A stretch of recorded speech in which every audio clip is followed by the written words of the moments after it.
Bienvenidos a la sexta temporada de Financiero Monetario Irreverente, Acción Internacional, el podcast de Leandro Sicarelli.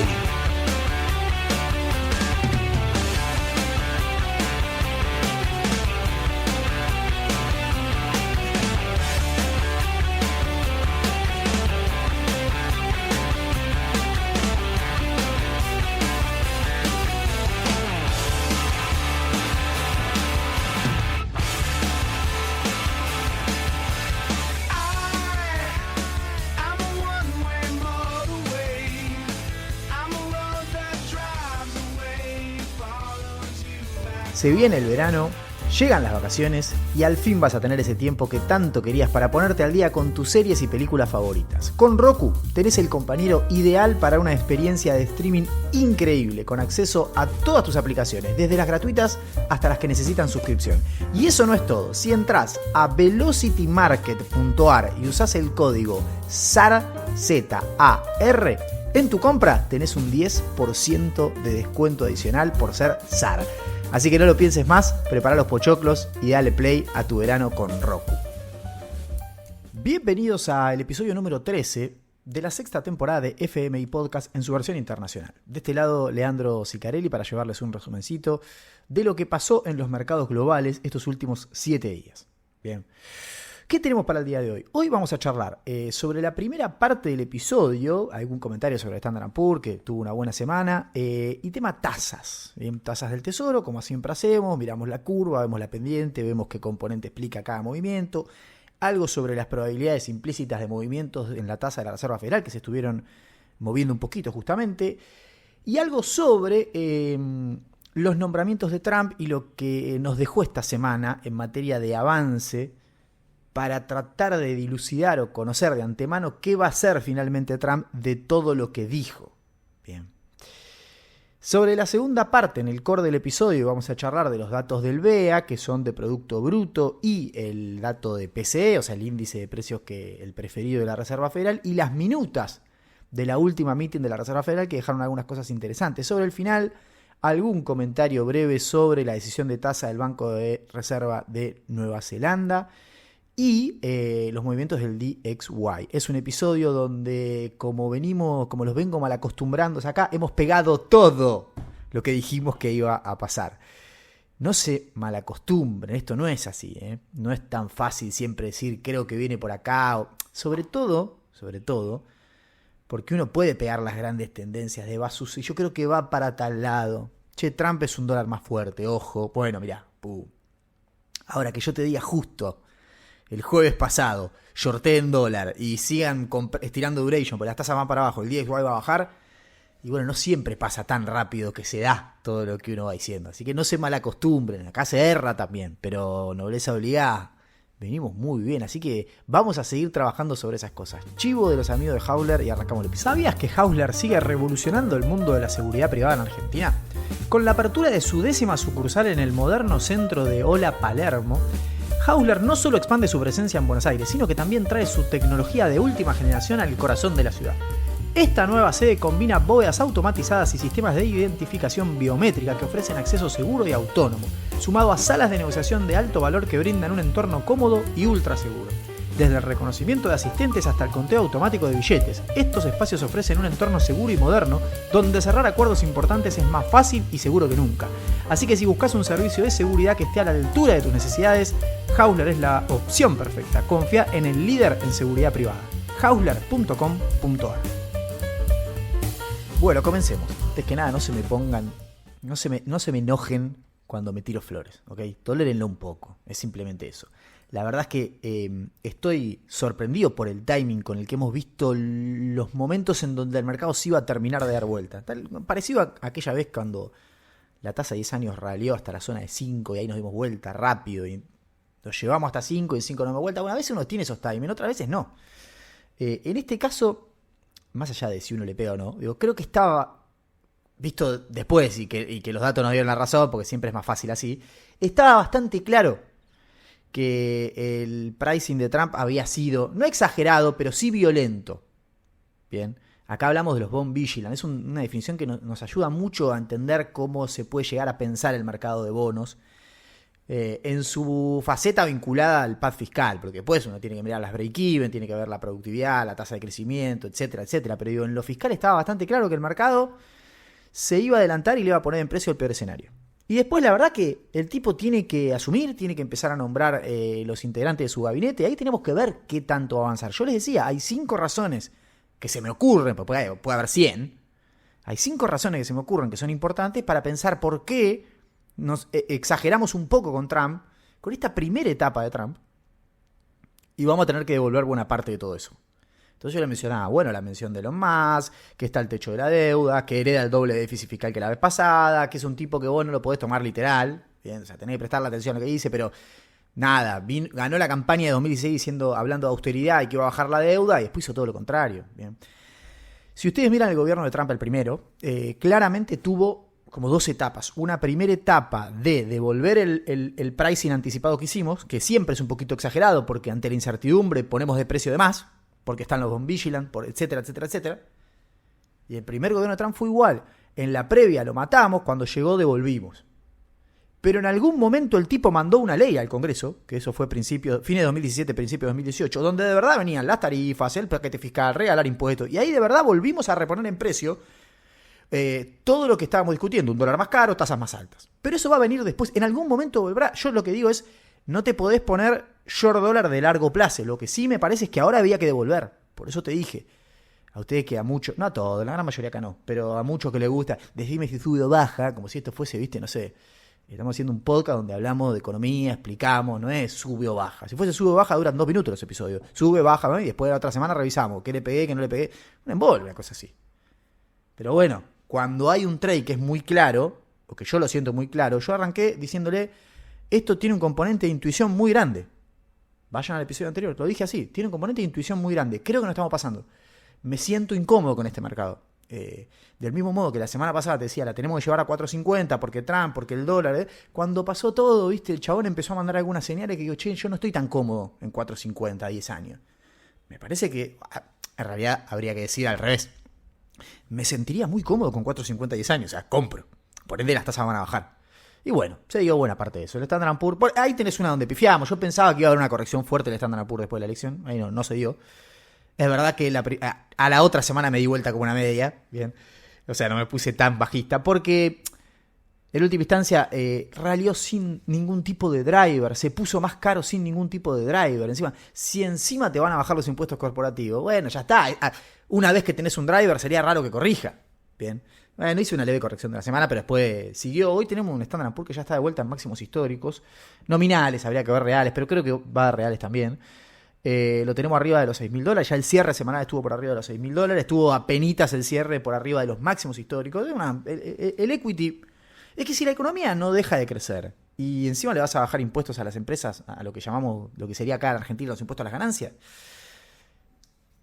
no ha corregido en otros momentos, ¿por qué corregiría fuertemente ahora? Entonces, bueno, para mí siempre va a ser sano una corrección de estos niveles de evaluación, pero no tiene por qué llegar. Y el día que lleve, la conclusión es para los tenedores de largo plazo, lleven más. A veces la discusión es simplemente, no conviene entrar en un mejor punto en un par de meses. Esa es la discusión. Pero ustedes saben que de largo plazo siempre hay que tener alocada una porción significativa de nuestro capital en equity de calidad, que no es otra cosa que el mejor equity del mundo, que es el americano, y que no es otra cosa mejor que un índice que tiene las 500 mejores empresas, que como ustedes saben tiene un sesgo de ponderación cada vez más grande, por las 7 magníficas o por el sector tecnológico. Por eso un índice de capitalización, ¿viste? Entonces hay que tenerle cuidado a eso, lo tomo, hay que tener cuidado. Porque ya el Standard & Poor's se parece más a un Nasdaq que otra cosa, ¿viste? Pero está bien, pero discusión aparte.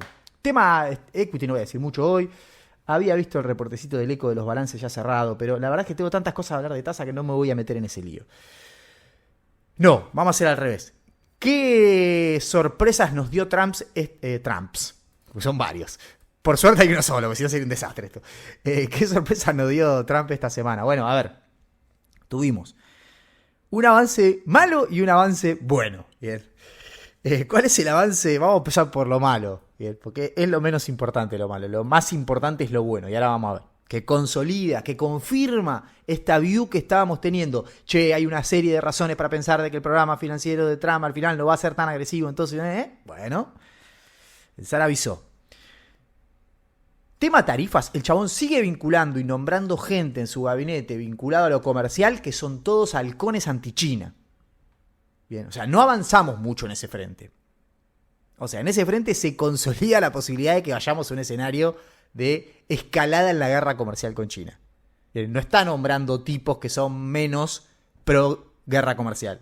Entonces, en ese frente el tipo va al frente. De hecho, esta semana abrió un nuevo paradigma de los aranceles a las importaciones, que muchos analistas en Estados Unidos decían, esto ya nos corre la discusión a otro nivel. ¿Por qué? ¿Qué pasó? Y bueno, porque cuando vos discutías tarifas, ponían ahí los ejemplos de la Unión Europea, algún ejemplo de Corea, o sea, cuando Trump le dice, les voy a poner tarifas a todos, bien, le voy a poner aranceles a las importaciones. Entonces, todos los que tienen un superávit comercial con Estados Unidos se preocupan. Y entonces empezaban a buscar mecanismos, bien, como para negociar. La gran mayoría lo que dice es, mirá, si este tipo quiere producir más petróleo y más gas y quiere exportar eso, bueno, nos comprometemos a comprarle más petróleo y que nos exima de los aranceles. Y muchos estaban empezando a tener esa especie de negociación, a la cual Estados Unidos está medio abierto. El punto es que esta semana Trump anunció que le va a poner el día 1 de gobierno, el 20 de enero del año que viene, a Canadá y a México aranceles de 25% a todos los productos, en tanto y en cuanto no dejen de mandarle inmigrantes ilegales y droga. Bien, ¿cómo se llama la droga? Yo lo digo siempre mal. Fenitalino, ¿es? Bueno, esa droga. En que en algún momento, ¿te acuerdan que discutimos? Yo lo dije mal el día que discutíamos sobre la esperanza de vida. No me acuerdo qué dije, pero era algo vinculado a la madera. Que flasheé cualquiera. Pero era eso lo que quería decir. Bueno, no es mi temática, viejo, qué sé yo. Entonces, lo que le decían los analistas es, bueno, pero esto ya tiene que ver con una cuestión política de salud. No le estás poniendo un arancel por una cuestión económica. Lo de China es político también, pero tiene un trasfondo económico. Es decir, loco, se deslocalizó toda la producción industrial americana en el resto del mundo y yo perdí un montón de empleo. No, quiero que vuelva. De fondo hay un argumento económico. En esto es algo de salud, espiritual, digamos, político. Bien. Se sentó a negociar con los dos, con la presidenta de México y el primer ministro de Canadá, y aparentemente se arregló una parte de todo esto, llegaron a un acuerdo, pero vos fíjate cómo el tipo abre un frente, no es solo una guerra comercial, económica, sino también es política y es social. De repente un país hace algo que no me gusta, listo, te pongo 40% de tarifa. Así que Ucrania no quiere terminar la guerra, bueno, no importamos más nada de Ucrania. ¿Viste? Abre ese frente que para los analistas, primero, no tiene lógica económica, tiene otra lógica, no es que no tiene lógica, tiene otra lógica que no es la económica. Y entonces, bueno, por el lado de la protección comercial, y el tipo avanza y probablemente tengamos un programa cuando llegue que nos lleve de vuelta a un shock de inflación, que no sabemos cuánto va a perdurar, puede ser de una vez como fue en su momento, y que nos va a llevar por ende un dólar más apreciado, ¿bien? Va a llegar ese momento, ¿bien? No es ahora todavía el tiempo de ponerlo en precio porque ya lo hemos hecho de mediados de septiembre hasta acá. Todavía seguimos en un escenario de devolver, ¿bien? Ahora después sobre el final hablamos del DXY.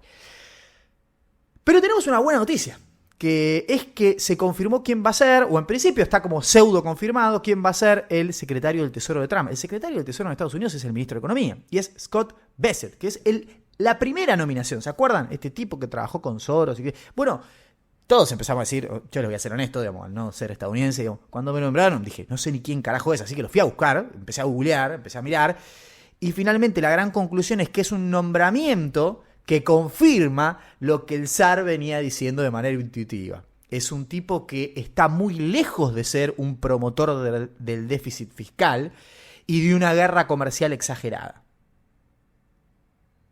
Bien. De hecho, me comentaba Leco, me dice, che, ¿sabes que el otro día me comentaron de este loco? Me decían, en una nota que leía, es como la voz de la caución, sería, pero no, de la precaución, la voz de la calma en el gobierno de Trump. Y va a ser el más importante de todo porque va a ser el ministro de Economía, o sea, el secretario del Tesoro. Entonces, el tipo el más tranquilo, más centrado, más racional, es el que tiene el cargo más importante. Fíjate si no nos hicieron la boludona. Y me decía, che, ¿sabés que el otro día me comentaban de este loco? Y me decían que se lo conoce como... Al loco se lo asocia mucho con la teoría del triple 3. No es una teoría, pero es como ¿cómo se resume el programa del loco? El triple 3. ¿Y qué es el triple 3? Bueno, el triple 3 es como que el tipo dice, Estados Unidos tiene que ir a un déficit global de 3% para 2028. Un déficit global de 3%. Ellos recuerden que, miren que es justo el timing y el culo que estamos teniendo, en realidad, pues ya es. Pero la semana pasada hablábamos del déficit financiero, primario, los intereses, que ellos suman todo cuando hablan de déficit. Suman los intereses son 3 puntos del PBI. Y el chabón te dice, para 2028 tenemos que ir a un déficit de 3% del PBI. Pero ¿un déficit cuál? ¿Total? Sí. ¿Financiero? Sí. ¿Con los intereses? Sí. Pero los intereses son 3, sí. Entonces vos me estás diciendo que este tipo quiere ir a un equilibrio primario para 2028. Sí. Entonces, el loco este viene de la mano de este supuesto triple 3. Es un programa del triple 3. El primer 3 es déficit 3. Estás en la zona de 7. 3 son intereses. Este tipo quiere ir de acá a 2028 a equilibrio primario. Fíjate si no nos pasamos de rosca. Hay que devolver. Estamos en eso. Ahora vamos a hablar de las tasas. Ese es el primer 3. ¿Cuál es el otro 3? La economía americana tiene que ir creciendo al 3% anual. Tenemos que volver a traer producción acá, tenemos que producir nosotros, tenemos que aumentar la productividad, tenemos que... Doble 3, crecer al 3% anual. Y el triple 3 es incrementar en 3 millones la producción diaria de barriles de petróleo. Para eso le gusta a Trump. Tampoco es que es un tipo muy revolucionario, es un tipo bastante alineado a la visión de Trump, de volver a hacer algunas cosas que Estados Unidos había dejado de hacer, pero con un perfil mucho más moderado. Bien. Hoy Estados Unidos creo que produce arriba de 12 millones de barriles por día. Lo estuve buscando porque no entendía si era 3 millones por día. Pero no, ¿cómo 3 millones por día? Estados Unidos ya produce más que eso. Lo fui a buscar en la Secretaría de Energía de Estados Unidos y creo que produce 12. No, lo que quiere es 3 millones más, ¿bien?, de producción por día. Entonces fíjense cómo todo se alineó. ¿Bien? Y el mercado, ¿qué pone en precios o qué prioriza más? Creo que las dos cosas las está mirando, pero claramente lo del secretario del Tesoro fue lo más relevante. Y por eso los precios se movieron acorde a, como dijimos acá, que se iban a mover. ¿Qué pasó con las tasas de interés? Hubo movimientos interesantes nuevamente esta semana. Tuvimos pendiente negativa de la curva. Hasta en eso nos dimos el lujo de pegarle. Durante algún momento de la semana hubo, creo, 1 o 2 basis de pendiente negativa en la curva, soberana nuevamente, 2-10 años. ¿Cómo terminó la curva? Con una pendiente de 1 punto base. La tasa a 10 años quedó en 4,18, ponele, 17 y pico. Y la tasa a 2 años en 4,16 y pico. Bien, hay un punto de pendiente, un punto y pico de pendiente en la curva. ¿Qué pasó con las tasas en sí? Bueno, en realidad todas las tasas bajaron. Bien, la curva se movió para abajo. Consistente con este repricing que yo decía que había que hacer en la economía americana. La tasa a 10 años bajó 20 basis, 23. Nos fuimos la semana pasada con una tasa en 4.40 y hoy ya está en 4.17. 23 basis de baja. Es un montón. ¿Por qué bajó tanto? Porque estamos prendidos fuego. Pero más allá de eso, el 65% de la baja a largo plazo fue por el componente real. Seguimos devolviendo buena parte del trade Trump. Después podemos hablar de algunos datos de actividad, porque ya hay que volver a mirar también cómo viene el crecimiento económico. Tuvimos datos de Producto Bruto, ahora vamos a hablar y demás. Pero digo, no hay grandes razones para pensar de que se desaceleró mucho más la economía americana en la semana con los nuevos datos que tuvimos. O sea, seguimos devolviendo algo del pricing de Trump. Y bajaron las break-even inflation. De hecho, las break-even inflation bajaron en toda la curva. Bien. De hecho, la baja a 2 años, que fue de 20 basis, o sea, fíjense, bajaron todas las tasas, pero bajó mucho más la de 10 años. La baja de la de 2 años, que fue un poquito más, fueron 20 basis, un poquito menos, perdón, fueron 20 basis, está 100% explicada por baja de las break-even. De alguna manera, el mercado, con los datos que tuvo esta semana, empezó a decir, es probable que la inflación no se dispare tanto como pensábamos. Después vamos a hablar de eso, porque no está chequeado que los datos de esta semana vayan en esa dirección. Tuvimos PCE esta semana. Vamos a hablar en la próxima parte de lo que viene. En concreto, la pendiente de la curva se redujo. La tasa a 2 años bajó, pero no alcanzó a sumar pendiente porque la de 10 bajó más. Y la de 10 bajó principalmente por el componente real y la de 2 bajó principalmente por el componente de inflación. Bien. Y esto es lo que hay que ir preciando. Hay una sola explicación factible para mí de por qué bajó la break-even inflation a 2 años con los datos que tuvimos esta semana. Y creo que tiene que ver con el hecho de que la semana pasada por ahí estábamos muy pasados de pricing.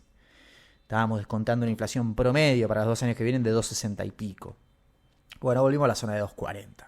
Tiene sentido para el promedio de estos 2 años, pero no tuvimos datos buenos de inflación esta semana. Ahora vamos a hablar de eso. De hecho, simplemente aclaro que producto de esta baja de la tasa a 2 años, nos da ahora una mayor probabilidad de que este pelotudo siga tocando bocina. ¿Lo escuchan? Una cosa impresionante, boludo. Nos da una mayor probabilidad de que haya nuevamente la posibilidad de 2 bajas de tasa el año que viene por parte de la Reserva Federal. ¿Se acuerdan que la semana pasada estábamos en el límite de preciar una sola baja el año que viene? Y ahora volvimos ya a un pricing más parecido a 2 bajas el año que viene. La tasa de 2 años descuenta eso, pues se arbitra con los futuros de fondos federales en algún punto. Bien.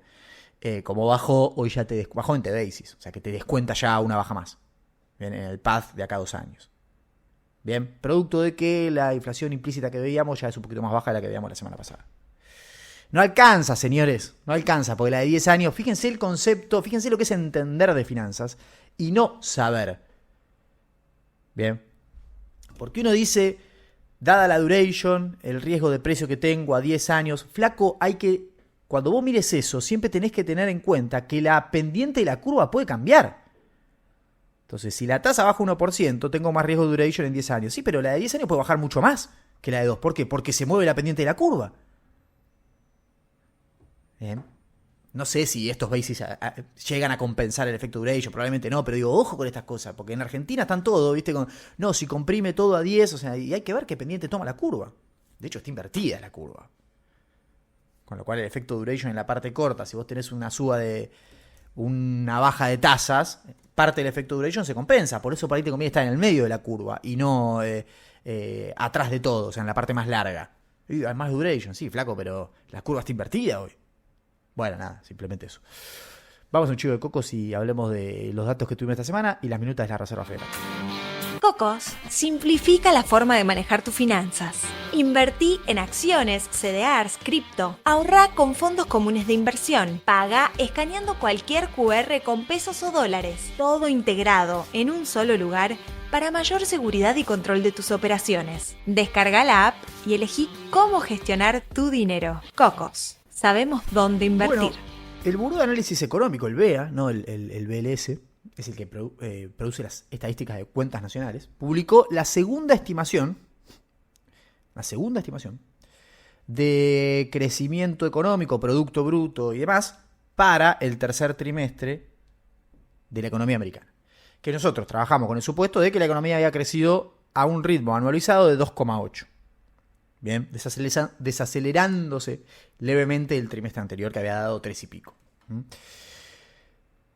¿Qué podemos decir de esta segunda estimación? Bueno, como yo ya les había advertido a ustedes, la segunda estimación viene con la estimación por retribución a los factores, lo que conocemos como GDI, que es algo que en su momento Powell dijo hay que prestarle mucha atención porque cuando GDP se separa mucho de GDI, es probable que tengamos que hacer una corrección a los datos de GDP en el mediano plazo.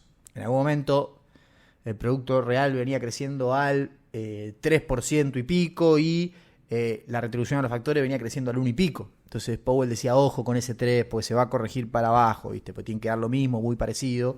Finalmente el GDI se corrigió para arriba y entonces todos estábamos contentos. El punto es, la primera estimación de Producto Bruto trimestral del BEA nunca viene con GDI. No lo calculan ahí, lo calculan recién en la segunda estimación. Esta es la segunda estimación. Bien. Vino con GDI. ¿Cómo vino GDI? Para los que siempre se quejan de cómo pronuncio. El GDI vino con un crecimiento anualizado para el tercer trimestre de 2,2%. O sea, bastante por debajo del 2,8 con el que estábamos trabajando. Bien, la estimación de GDP volvió a venir en 2,8, no la revisaron, pero esto en algún momento se ajusta. O sube GDI o baja GDP. Bien, alguno podrá decir, che, Sar, esto no puede ser algo que explique en parte por qué la tasa a 10 años bajó por su componente real, porque si esto ajusta para abajo, entonces estamos creciendo más al 2 que al 3. Puede ser. Puede ser. Puede ser.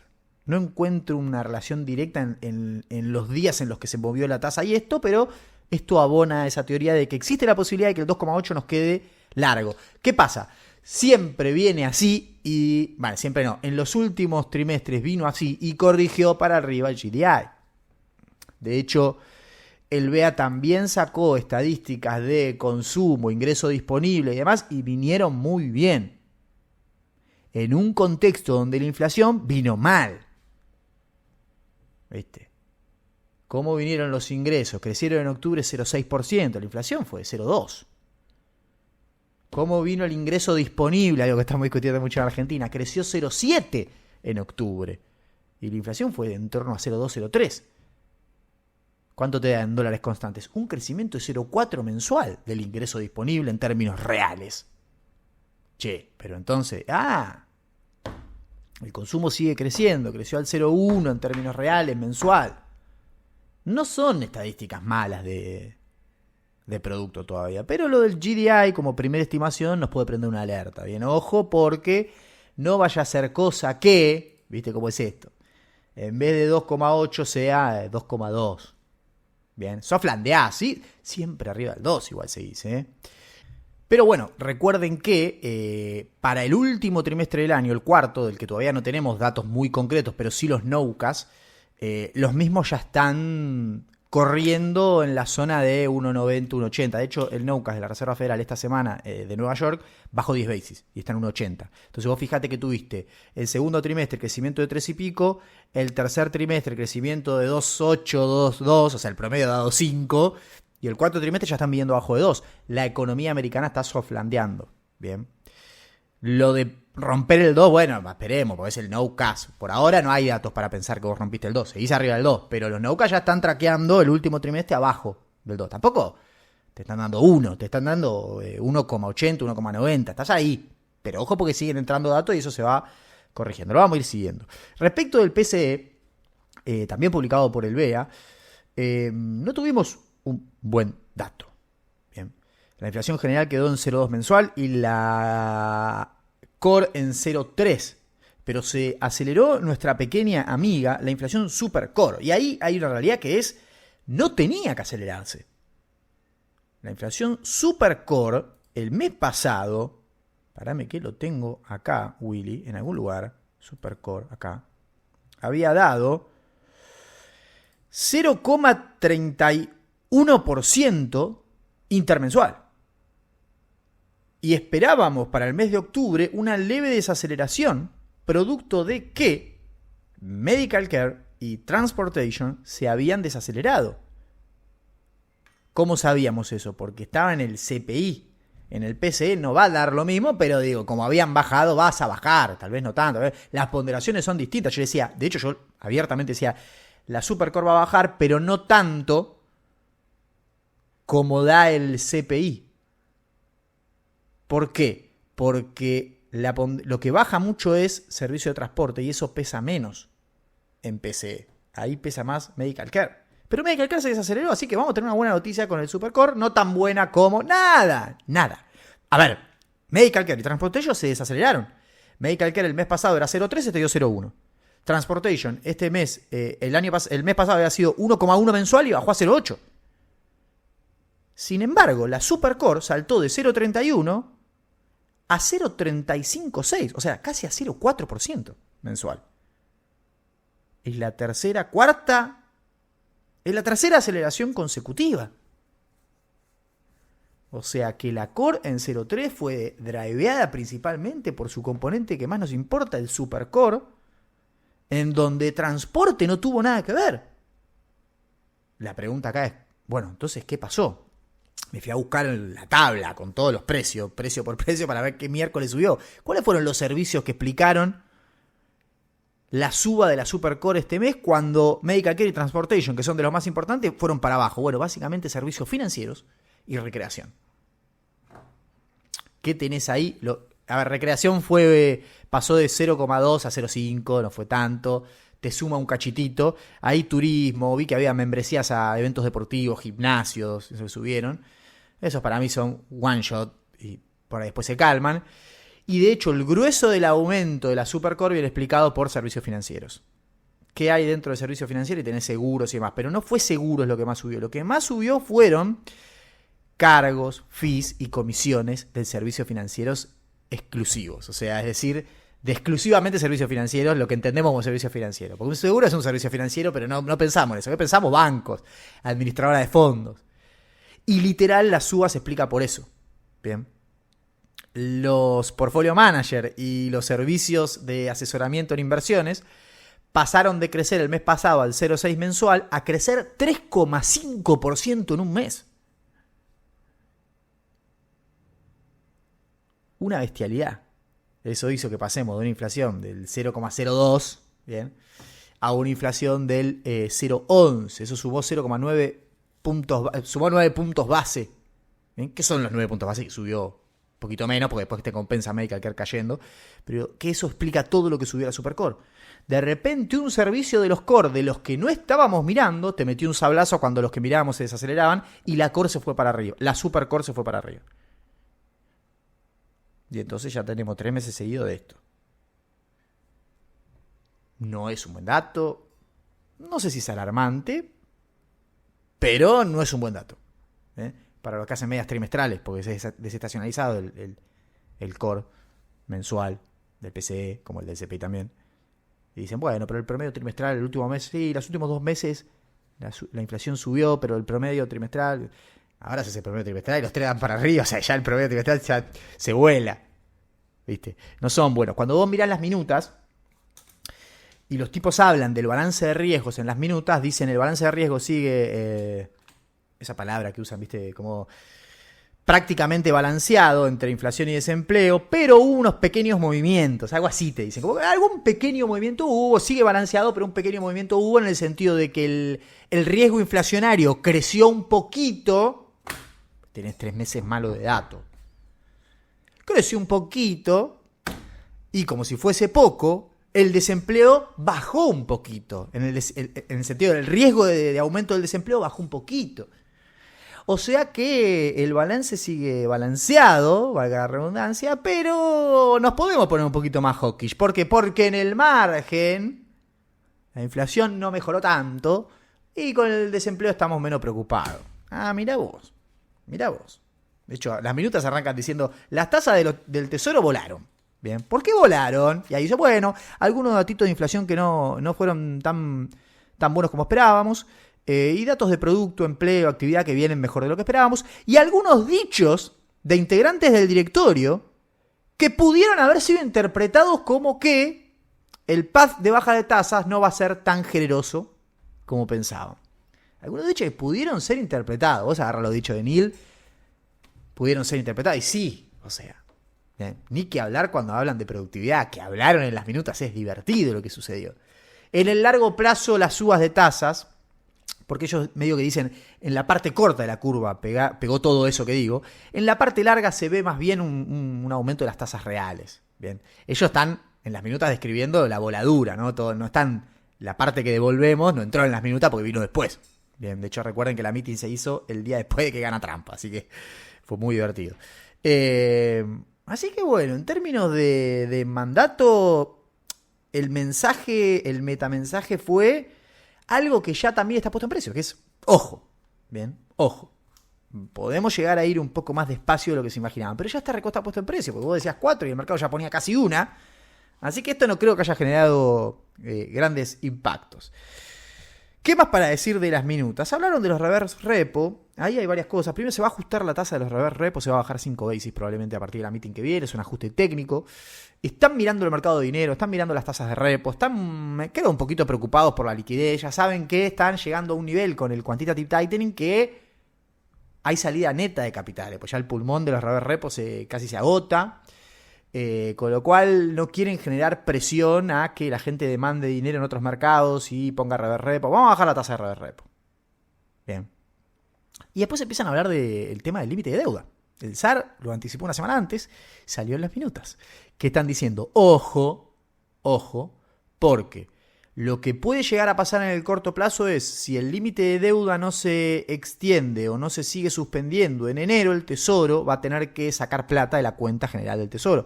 ¿Cuánto tiene? Tiene como 700 mil millones de dólares. ¿Bien? 0,7 trillion, 0,8 te diría, trillions. ¿Bien? ¿Por qué va a hacer eso? Porque no va a poder endeudarse, va a tener que agarpar de contado, va a tener que empezar a pagar cosas con guita que tiene. Bueno, eso significa que van a entrar un montón de reservas al sistema. Y eso significa que probablemente haya abundancia de reservas durante esos meses. Y eso significa que los reverse repo puedan volver a crecer. Porque esas reservas terminan, como no se canalizan por ningún otro lado, terminan ahí. Bien. De esa manera empiezan a mirar los tipos lo que puede pasar si no se suspende el techo de la deuda a partir del primer día de enero. Ahora, después va a venir el proceso inverso. Después van a volver a hacer un refilling de la TGA y por ende van a hacer me sale drain, pero ¿cómo es? A sacar la liquidez que queda en los reverse repo. Bien, o sea, hacia adelante los reverse repo probablemente empiecen a crecer porque baje la TGA, porque el techo de deuda lo va a obligar a Estados Unidos, al Tesoro americano, a pagar el contado un montón de cosas. Bien, entonces ellos saben que se va a venir ese swing de reservas. Bien, hoy son abundantes, no sabemos quién, de repente va a venir un shock y de repente va a salir ese shock. Bien, pero lo importante es que los tipos ya empiezan a poner en discusión el tema del techo de la deuda, sobre todo porque le va a pegar por el lado de la cantidad de reservas que hay en el sistema, la cantidad de dólares que hay en el sistema.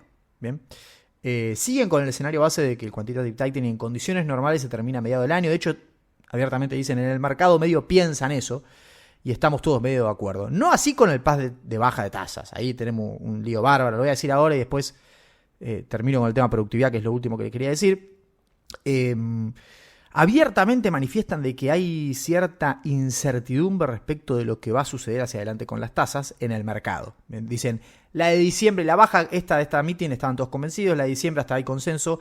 Hay mucha incertidumbre respecto al año pasado. Y dicen eso básicamente porque las encuestas todos los meses le dan distinto. El mes pasado te decían 4, te dicen 2. Una, el path de precios puesto en la curva soberana, en los futuros de swap, de tasa de la Reserva Federal, etcétera, etcétera, etcétera. Se mueven, de repente precian 4, de repente 2, de repente 1, de repente... Bueno, y eso es algo que Bowman había anticipado. Le metemos mucha volatilidad e incertidumbre al path de tasas. Path de tasas que no existe, porque ellos dicen no tenemos un path hacia adelante. Nosotros completamos las proyecciones del dot plot y demás, pero no es que tenemos un path preseteado. Abiertamente dicen, podemos llegar a parar las bajas si tenemos muy malos datos de inflación. Podemos llegar a acelerar las bajas si tenemos muy malos datos de empleo.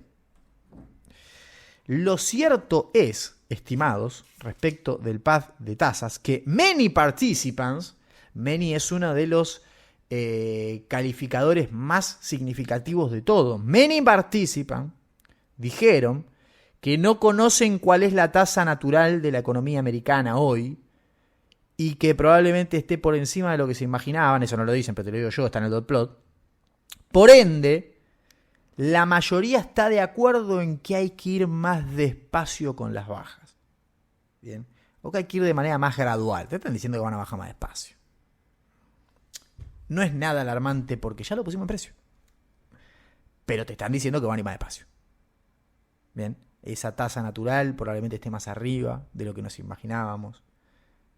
Tiene que ver con el programa fiscal de Trump, tiene que ver con esto, con lo otro. Tiene que ver con la productividad. ¿Está aumentando la productividad? ¿Se van a convencer de que la productividad está aumentando? ¿Sí o no? Dejen de dar vueltas. ¿Qué dijeron de la productividad? De la productividad dijeron básicamente que a couple of participants dijeron que los aumentos de productividad son pasajeros. Bien. Y que es probable que el aumento de la productividad que estuvimos viendo no siga hacia adelante. El tema es que some participants manifestaron que en realidad buena parte de los incrementos de productividad que vimos ahora se pueden sostener en el tiempo. Entonces la pregunta acá para resolver es, la Reserva Federal, ¿qué mierda piensa de la productividad? ¿Qué es más? ¿Acá los participan o son participan?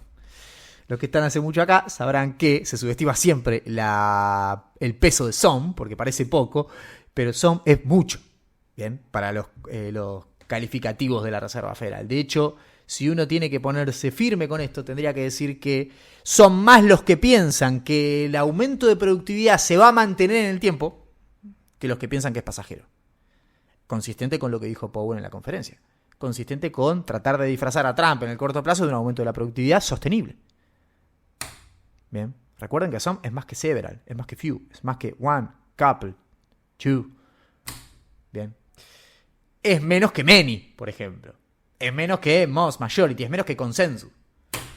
Bueno, este es el wording así de fina, ¿eh? Cuando uno mira las minutas, las mira para ver estas cosas. Si no fuese así tan fino, no miraría las minutas. Leería una nota en el diario y sacaría la información de ahí. Puntualmente, una sola cosa más respecto de la productividad, porque hablaron de la inteligencia artificial y solo a couple discutieron respecto de las implicancias del aumento de la productividad producto de la implementación de la inteligencia artificial. La Reserva Federal, no sé todavía bien por qué, no quiere confirmar de que la inteligencia artificial va a necesariamente generar un aumento de la productividad sostenido a largo plazo. Entonces, recorre ese delgado hilo en donde ahora sí hay un salto de la productividad que para la mayoría de los que están en el directorio parece significativo y sostenible, pero que no tiene que ver con la inteligencia artificial, y entonces tampoco Trump fiscal. Entonces es como raro el camino que están recorriendo respecto del discurso de la productividad en el mediano plazo y su impacto en las tasas. Insisto, es raro, porque lo más fácil sería decir, bueno, lo de Trump nos va a complicar, no nos peleemos con Trump, digamos que está lo de la productividad sostenible, agarrémonos de la inteligencia artificial. No, todavía eso no. Y pero entonces, ¿cómo cambiamos de un mes para el otro en decir que hay más productividad y por eso vamos a mantener las tasas más largas, las tasas más tiempo más arriba?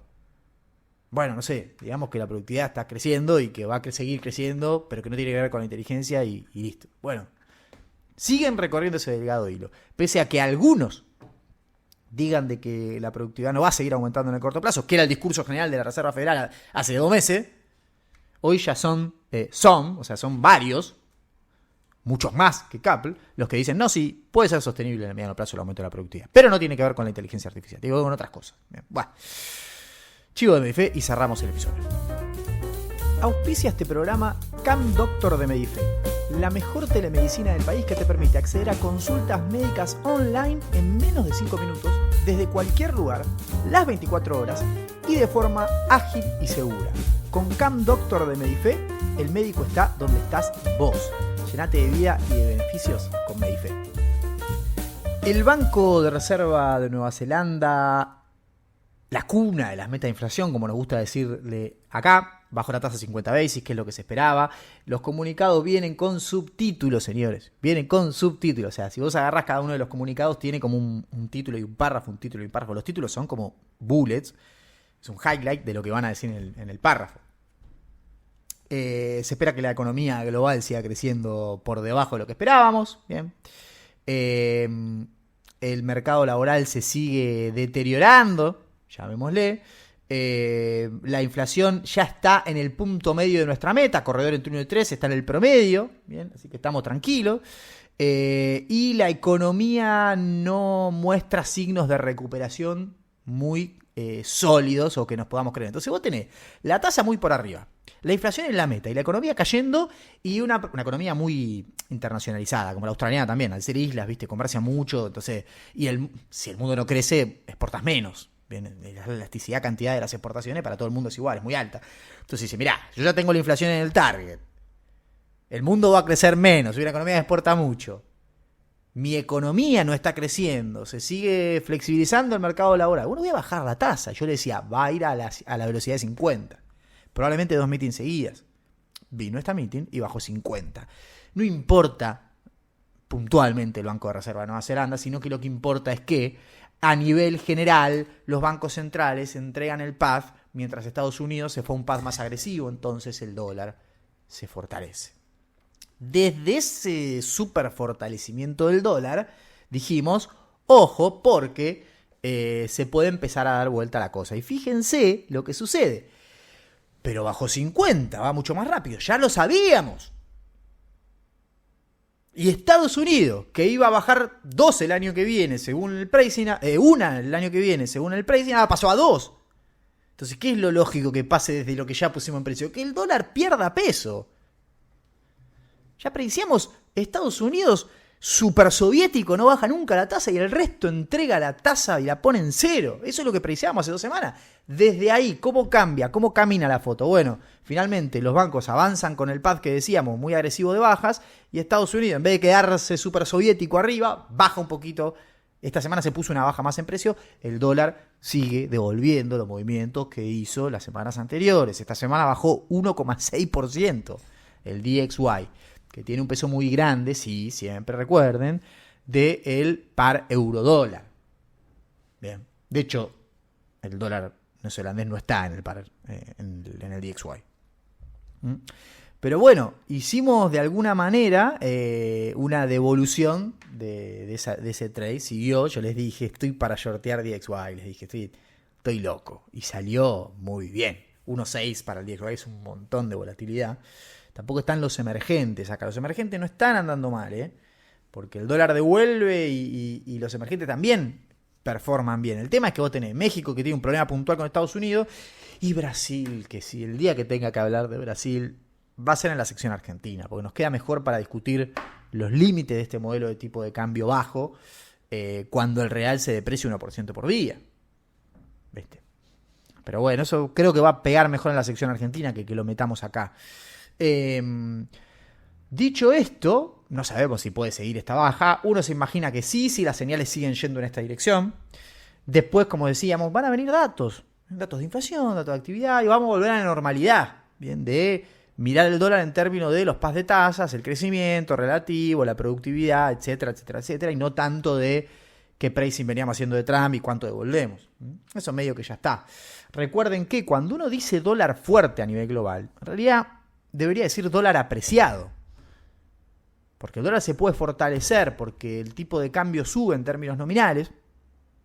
Por ejemplo, porque los paths de tasa cambian y entonces necesitas más euros para cada dólar o más dólares neozelandeses por cada dólar, ahí se fortalece el dólar. Pero también porque Estados Unidos tiene más inflación que los demás. Eso fortalece el dólar, no es que fortalece, porque suena raro, pero lo aprecia, boludo. Estamos diciendo se aprecia. Bien, pasa que todos los indicadores de dólar, el par está al revés. Entonces a nosotros nos confunde. Bien. Porque cuando el dólar se fortalece y va para arriba, vos te tendrías que estar depreciando. O sea, tu tipo de cambio también está yendo para arriba. Pero pará, los dos tipos de cambio van para arriba que están al revés, ¿viste? Así que nada, eso. Ahora hay fortalecimiento. Todavía no hay una suba significativa de la inflación que aprecie el dólar, aunque los últimos datos de inflación fueron malos, Fueron malos. Pero en términos reales hay que devolver. Bien. Cuando se aplique el programa, se activa la segunda parte del gobierno de Trump. Ya con el programa va a haber flujo, va a haber inflación, va a haber quilombo. Y ahí por ahí volvamos a un dólar fuerte o apreciado, mejor dicho. Pero no va a pasar ahora porque ya pasó antes de la elección. Ahora hay que devolver. Después en algún momento se activará de vuelta ese trade. Por eso toda la semana nosotros acá vamos a estar hablando y vamos a tratar de dilucidar cuando se viene. Pero ojo, porque el trade tiene como supuesto tarifas altas y mucho déficit fiscal. Lo de mucho déficit fiscal está en discusión. Y lo de tarifas altas se va a negociar. El escenario base igual sigue siendo alto, porque los tipos son halcones los que están nombrando para eso. Pero van a negociar. Trump no es ningún tonto. Bien, está loco, pero no es tonto. ¿A quién les hace acordar? Nos vemos la semana que viene. Esta sección está saliendo muy bien, loco. Las escuchas están volando. O sea, estamos en máximos históricos para la sección. Así que estoy muy contento porque no hay nada que disfrute más que hacer esta sección donde hablamos de manera amena y nos cagamos de risa y hablamos de economía. Chao.